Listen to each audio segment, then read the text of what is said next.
Mesdames et messieurs, c'est l'heure de suivre les informations. Bonsoir et bienvenue. Commençons par ces actualités sécuritaires. Depuis le jeudi de la semaine dernière, des affrontements opposant les forces armées de la République démocratique du Congo et les éléments du mouvement du 23 mars et cause des déplacements de la population dans les territoires des Massissi.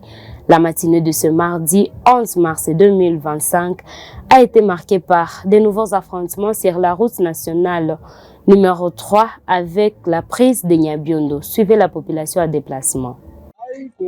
Voilà la population qui exagère vers Nyabiondo. Tout le monde se déplace vers Kashebe. Nyabiondo en panique générale. Batu yote banakimbia. La situation est compliquée. En tout cas, Nyabiondo, situation imeshia aggrave moi ça. Batu banakimbia. Parce que walikuwa kwa ligne de front. On ne sait pas la réalité c'est quoi. Bako natambia adui comme niveau ya bonde. Mais on ne sait pas la vraie vérité c'est quoi. C'est tout koto mwingine ya Nyabiondo hapa.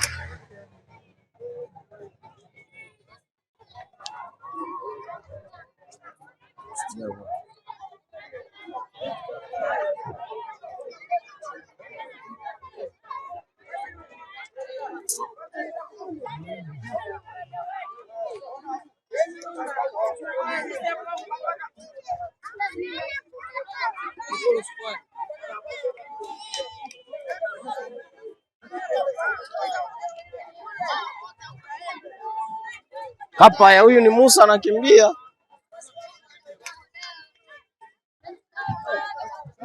Mzee unaenda? Sawa, si tuko tu mwingine tutawapasha.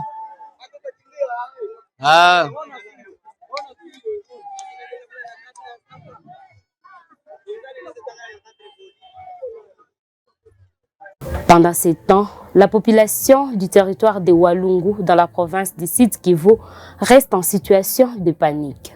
Restons toujours dans la province du Nord Kivu après l'expression de leur indignation face à la traitise d'un groupe Wazalendo. La synergie Wazalendo Front Grand Nord s'est dotée d'une nouvelle structure de commandement et a exprimé sa détermination d'en finir avec l'AFC 123 comme dans la vision du chef de l'État de la République. Suivez. Province du Nord Kivu. Volontaire pour la défense de la patrie, VDP à sigle. Synergie Wazalendo Front Grand Nord. Déclaration officielle numéro 001/SW/2025. Nous, membres de la synergie de Wazalendo Front Grand Nord, sommes très inquiets de suivre la vidéo lue par le porte-parole du FPP/AP du général Kasereka Kassiano Kabido, déclarant leur adhésion au sein du mouvement des terroristes M23 RDF et leur allié AFC. Cette position de défection n'engage que le FPP/AP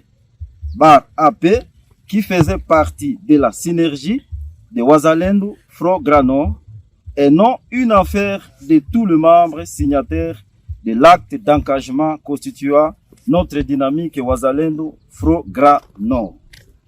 La synergie, dans son entièreté, reste aux côtés du président de la République, son Excellence Félix Antoine Tshisekedi Tshilombo, et réaffirme sa loyauté envers nos FARDC. C'est pour cette raison que tous les membres du mouvement FPP/AP qui ont suivi l'idéologie de l'agresseur rwandaise, nous les déclarons terroristes et restons solidaires pour leur traque jusqu'à leur dernier retranchement. La trahison du FPP/AP pour adhérer du côté du terroriste M23 RDF et leurs alliés n'aura aucun impact sur le bon déroulement des opérations visant à anéantir définitivement l'existence des égorgeurs dits présumés ADF et les terroristes M23/RDF qui équiment notre région. À cette occasion, nous informons l'opinion publique que le comité de la synergie Front Grand Nord a été restructurée et que désormais, cette synergie est dirigée par Commandant Synergie, Général-Major Kambale Mayani Germain. 2. Commandant Sego Observance, Général Bigabo Jonas. 3. Ademlog, Général Kasumba Leteki. Que la population soit confiante à ses enfants, membres de la synergie de Ouazalendo Front Grand Nord, qui jusqu'à présent se tiennent debout pour défendre l'intégrité territoriale. De ce fait, nous réitérons notre ferme détermination de collaborer avec les FARDC pour bouter hors l'état de nuire de tous les ennemis de la RDC, et nous avons déjà pris des mesures urgentes pour honorer notre parti afin de stopper toutes les aventures des agresseurs rwandais et les terroristes ADF. La patrie ou la mort. Fait à Lubero le 10 mars 2025. Les signataires sont là. Merci. Est-ce que ça tient? Oui, ça tient.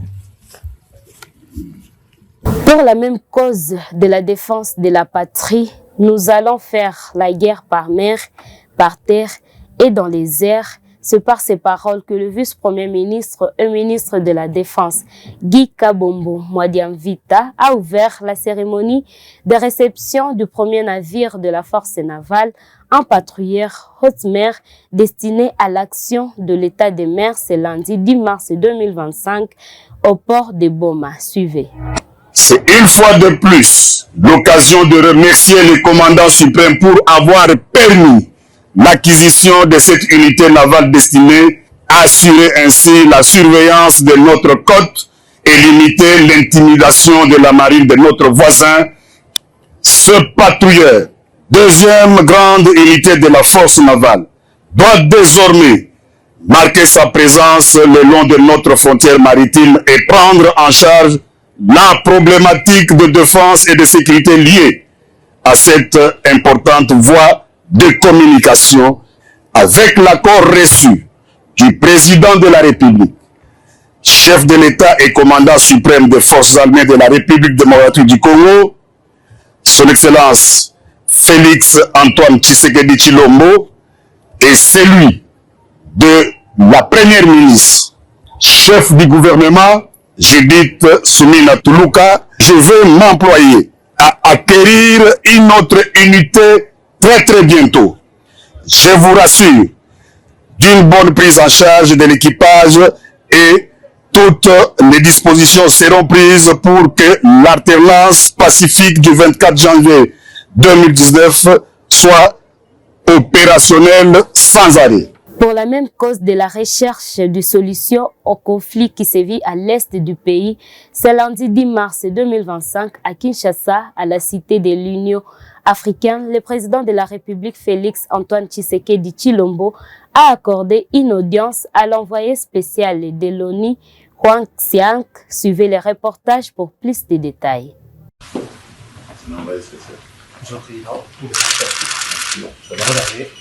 Le 4 avril prochain, le Conseil de sécurité des Nations Unies va tenir une importante réunion à New York consacrée exclusivement à la situation qui prévaut à l'est de la RDC. En prévision de cette importante réunion, l'envoyé spécial du secrétaire général des Nations Unies pour la région des Grands Lacs, M. Wang Xia, est en tournée dans quelques pays de la région. Reçu par le président de la République Félix Antoine Tshisekedi Tshilombo, M. Wang Xia a expliqué l'objet de sa mission au chef de l'État qui a fait à son tour sa lecture de la situation actuelle jugée très préoccupante. Au cours de cette même audience, M. Wang Xia a réitéré la volonté des Nations Unies d'accompagner la République démocratique du Congo dans la recherche d'une paix durable au regard des atrocités que vivent au quotidien les populations des provinces du Nord et Sud Kivu. Nous avons une situation de crise très inquiétante avec les dernières évolutions qui a aggravé encore davantage l'instabilité dans la région des Grands Lacs, notamment à l'est de la RDC. avant d'aller à New York pour participer à une réunion du Conseil de sécurité consacrée à la région du Grand Lac qui aura lieu le 4 avril prochain. Une réunion qui va parler de cette situation de crise dans la RDC, de l'application de la résolution 2773 et aussi pour parler de la recherche d'une solution globale, durable, pour assurer la paix et la sécurité dans la région des Grands Lacs. Pour le haut fonctionnaire des Nations Unies, l'enjeu immédiat consiste à relever le défi de la désescalade sécuritaire occasionnée par la coalition AFC M23 parrainée par le Rwanda. C'est une occasion importante pour contribuer à la désescalade des tensions actuelles et après parler des dossiers plus globaux, plus substantiels. Aujourd'hui, il y a cette résolution 2773. Comment la mettre en application? Comment reprendre rapidement le processus de Luanda et le processus de Nairobi? Et c'est là l'enjeu immédiat à relever pour désescalader la tension et après mieux gérer les enjeux à moyen et à long terme. Par ailleurs, l'envoyé spécial du secrétaire général des Nations Unies pour la région des Grands Lacs s'engage à poursuivre ses bons offices et à soutenir les deux processus de paix en cours, celui de Luanda et de Nairobi. Dans le même angle d'actualité, toujours à Kinshasa, le général de l'armée numérique congolaise et porte-parole du gouvernement, Patrick Mouyaya, a fait une rencontre avec les chevaliers de la plume ce lundi 2 mars 2025 pour discuter sur l'apport de ces derniers dans la restauration de la paix au vu de la situation qui prévaut dans l'est du pays et la guerre de la désinformation. Il est dans ses propos suivants. D'abord, je salue l'initiative parce que ça ressemble bien à une réponse à l'appel que le gouvernement a lancé, le président de la République, en parlant de mobilisation générale. Il y a quelques semaines, nous avons lancé la campagne Congolais Téléma et l'organisation de ces assises par GED rentre dans le cadre de la mobilisation de professionnels des médias pour parler à la fois de la situation de guerre que nous connaissons, mais aussi pour parler de paix, parce que après la guerre, il y aura la paix, et parler de la contribution de journalistes. Bien avant qu'on arrive à la paix, nous avons eu l'occasion de faire le point de la situation avec les médias, en commençant par saluer leur implication, parce que comme nous le disons souvent, avant d'être journaliste, c'est d'abord de Congolais que cette guerre concerne les Congolais. Nous voyons régulièrement à travers les écrits, à travers le reportage, des journalistes être engagés, porter les messages de la défense de la patrie. C'était une occasion de les saluer, mais aussi une occasion d'exprimer toute notre solidarité, parce que nous savons que maintenant, actuellement, il y a des journalistes à Goma, à Bukavu et dans les territoires des parties du territoire sous occupation qui ne peuvent pas exercer leur métier, qui sont intimidés, qui sont contraints à la clandestinité, qui trouvent en tout cas dans ces mots notre solidarité, le travail que nous faisons pour nous assurer qu'ils sortent de cette situation. L'autre point sur lequel nous sommes revenus, c'est la nécessité d'avoir des journalistes comme des alliés. Parce que comme vous le savez, dans cette guerre, il y a aussi une guerre informationnelle qui est faite avec l'inoculation du poison rwandais, et nous voulons que les journalistes puissent être les remparts contre ce poison en apportant toujours la bonne information et en challengeant toutes les fake news et la campagne de désinformation ourdie par le Rwanda et malheureusement relayée volontairement ou involontairement par certains compatriotes ici. Donc c'était une occasion pour nous de revenir sur ces débats et de rappeler la nécessité pour tous en ces temps de crise d'être toujours sûrs de l'information avant de la publier pour refuser de faire des jeux des limites. Excellence, nous avons suivi à travers les explications, notamment du professeur Ndaïwed, que les journalistes sont censés jouer les 6 pas des héros pendant cette période. Et est-ce que dans cette politique que vous avez du front médiatique, il y a cet aspect? De manière régulière, nous tenons des points avec les médias parce que nous savons qu'au-delà de notre mot, comme gouvernement, il y a la presse qui parle au quotidien aux Congolais et qu'il est important, et c'est l'essence même de ces assises, que si les journalistes comprennent tous les enjeux autour de cette guerre qui ne date pas d'aujourd'hui, ça leur permettra de bien faire leur travail en retour, en disant aux Congolais, en expliquant aux Congolais certains aspects de ces conflits. Vous savez que on dit toujours, on disait qu'il y a les discours de la haine en RDC. Est-ce qu'il y a véritablement des discours de haine en RDC? Je ne pense pas. Tous les narratifs et toutes les thèses fausses du président rwandais ont été démontés dans les cas des discussions de Luanda, mais quand il fallait conclure la paix, il n'est pas arrivé. C'est dire simplement qu'ils sont, eux, dans une dynamique de guerre pour continuer les processus de pillage en RDC, et pour ça, les journalistes doivent le comprendre.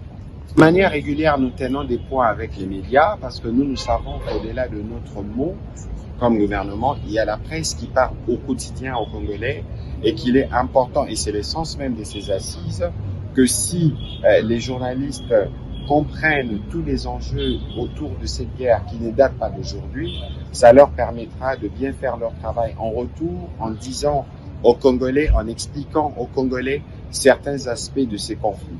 Vous savez que on dit toujours, on disait qu'il y a les discours de la haine en RDC. Est-ce qu'il y a véritablement des discours de haine en RDC? Je ne pense pas. Tous les narratifs et toutes les thèses fausses du président rwandais ont été démontés dans les cas des discussions de Luanda, mais quand il fallait conclure la paix, il n'est pas arrivé. C'est dire simplement qu'ils sont, eux, dans une dynamique de guerre pour continuer les processus de pillage en RDC, et pour ça, les journalistes doivent le comprendre. Pour la même cause, envie de concrétiser les sanctions contre le Rwanda par les conseils européens, le ministre du Commerce extérieur, Julien Paluku Kahongya, a plaidé pour que tout le minerai exporté par le Rwanda soit déclaré minerai du sang et que les unités rwandaises ne soient pas acceptées dans les opérations de maintien de la paix des Nations Unies. C'était lors d'une réunion des députés européens à Kinshasa depuis le dimanche 9 mars 2025. Il est dans cet élément, suivez. Nous avons été heureux de recevoir les députés du Parlement européen avec lesquels effectivement nous avons parlé de toutes les crises sur la planète. Vous savez qu'il y a 3 crises actuellement qui font rage. Il y a la crise russo-ukrainienne, il y a la crise israélo-palestinienne, il y a l'agression rwandaise.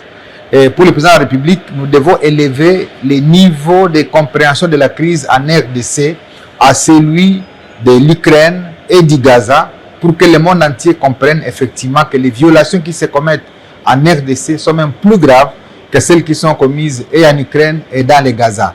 Et donc nous avons tenu à expliquer aux députés européens, qu'on appelle les eurodéputés, c'est-à-dire ceux qui siègent au Parlement européen, toute la crise depuis sa genèse à 1994 jusqu'à aujourd'hui, avec tous les éléments que le président rwandais a toujours vendus à l'international, à savoir les FDLR, à savoir la haine tribale. On a déconstruit tous ces mensonges qui a souvent été distillés partout à travers le monde.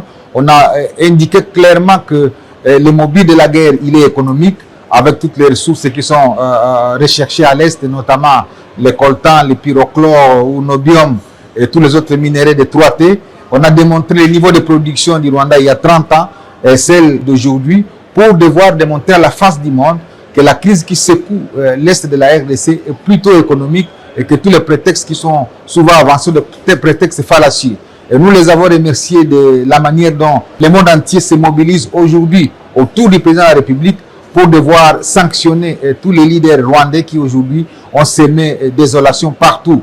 Je pense que le génocide rwandais qui a eu près de 600 à 900 000 morts peut aujourd'hui donner lieu au génocide congolais où on a plus de 10 millions de morts. Et donc c'est le temps aujourd'hui de porter tous ces chiffres au niveau international et nous pensons que la voix de la RDC est en train d'être portée très haut et pour cela nous remercions le président de la République qui a réussi à déconstruire cet empire du mensonge que le président rwandais avait construit d'il y a 30 ans, mais qui est en train de s'écrouler comme un château de sable. Nous avons également demandé que tous les minéraux qui sont produits au Rwanda soient déclarés minéraux de sang pour la simple raison que c'est en versant le sang à l'est de la RDC que le Rwanda arrive à prendre tous ces minéraux. Et donc, il est inconcevable que l'Union européenne, qui est respectueuse de tous les principes du droit international, puisse continuer à considérer le Rwanda comme un partenaire crédible, alors que c'est à travers le versement du sang que les minéraux sont extraits dans la partie est de la RDC. On a même foncé plus loin pour demander que l'Union européenne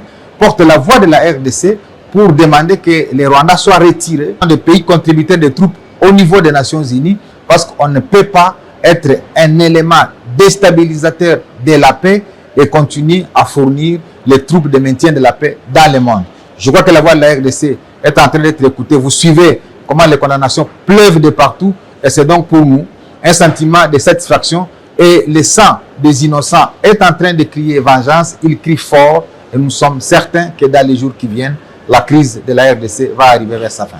Parlons du développement dans cette édition du journal. Sous l'état de siège, la province de l'Ituri connaît actuellement un développement remarquable sous le règne du gouverneur militaire, le lieutenant-général Luboya Nkashama John, selon une évaluation de ce lundi 10 mars 2025. Le détail. La joie de tout un peuple sur les rues et avenues où les gouvernants militaires passent le matin de ce samedi 8 mars, courant en ville de Boulia.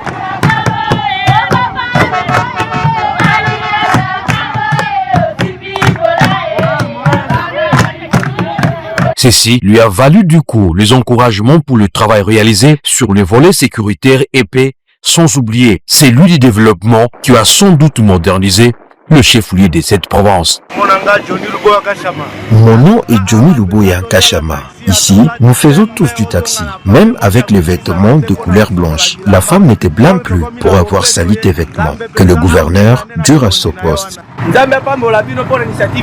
Que Dieu vous bénisse pour de telles initiatives. Partout, les routes sont asphaltées. Je viens de prendre du gravier et je suis à mon deuxième tour. En quelques minutes seulement, je qualifierai des sorciers ceux qui parlent mal de lui. Ils parlent, mais devant lui, il reste bouche bée.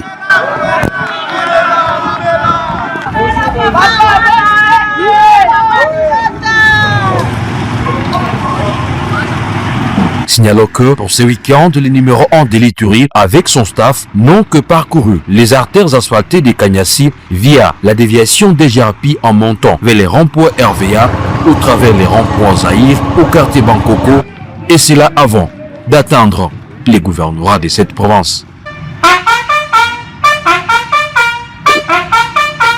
C'est le gouverneur de la province de l'Ituri, mon général, détachement d'honneur de la police nationale congolaise, range pour vous accueillir et pour rendre les honneurs à l'occasion de votre prestation de service à ce jour. Restons toujours dans la ville de Kinshasa. Après leur audition à l'auditorat militaire, tous les membres du parti politique PPRD qui ont été invités les jours passés par ces instances sont libres désormais car rien n'a été trouvé contre eux. Ils s'expriment tour à tour devant votre caméra. Suivez.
Il voulait même à la fin retirer les téléphones, ravir les téléphones, nos téléphones. Nous avons refusé, on a dit bon, dans ces cas, on dort ici.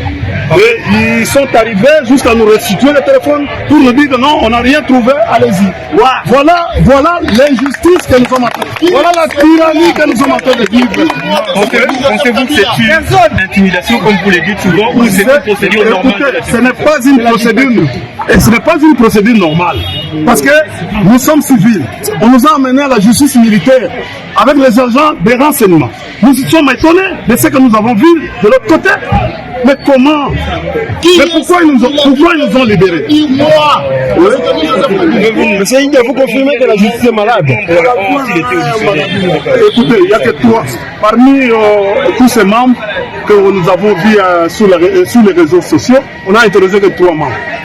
Premier, oui, on a interrogé pendant 3h45 le vice-président. On a interrogé Ramazani Chadari pendant presque 2h30. On a interrogé aussi Kambere SPA pendant 1h30. Et on leur a demandé confrontation. Confrontation entre les membres du Pavot. Ça n'a pas de sens. Ce que nous venons de voir, bon, écoutez, c'est une autre manière, c'est en quelque sorte une composition de service. Donc, ce n'est pas du droit. Ce n'est pas du droit. Donc, nous regrettons, nous disons, regardez ce qui se passe, regardez à cette heure. Dès 8 heures, les militants du PPRD viennent de démontrer qu'ils sont capables de mobiliser. Et aujourd'hui, nous allons mobiliser Kinshasa. La peur qui est dans les camps de l'union sacrée, donc l'union saleté ou l'union sucrée, ils vont encore s'agiter davantage. Nous allons mobiliser la ville de Kinshasa. Désormais, il n'y a pas longtemps, avant-hier, vous avez entendu que non, j'ai failli être enlevé. Et aujourd'hui, nous sommes debout. Les Kinois, vous êtes debout. Nous allons passer, nous allons faire porte à porte pour vous sensibiliser. Le PPRD aujourd'hui est en mouvement.